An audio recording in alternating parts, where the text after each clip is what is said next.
there is never going to be a perfect place to start. I think everybody would love, and I, in the book, I gave places and suggestions, traditional grading, and replace it with standards-based grading. And, I used Tom Guskey as a citation for that.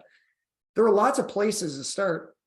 You have to figure out which one you're going to choose and what's going to give you the biggest bang for your buck. And what is exhausting you? Like, what are your priorities from your academic plan? What are your priorities? And then what should be on your not to-do list? Mm.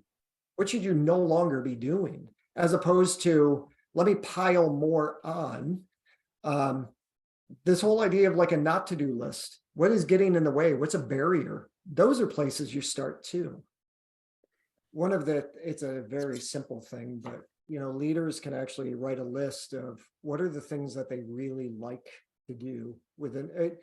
You can do it a couple of ways, but just write a list of everything you're responsible for, right? And highlight the things you like to do the most and make sure that you're at least going to those highlighted areas. When I was a principal, K-12 admin meetings were just highly stressful for me. They were 4 hours. They were people talking at you. And then ultimately after, there were people that would say, hey, do you have another minute? And I'm like, we were here for 4 hours. I don't have another minute. I would go back to school. I would go right down to kindergarten.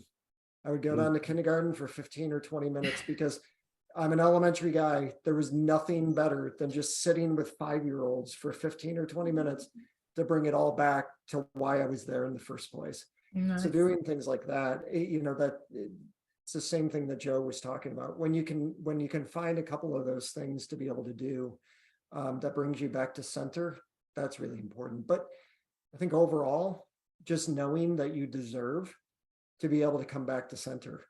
I think people need to understand that they deserve to not be stressed. They deserve to find that center and find that kind of joy each day. Amen to that.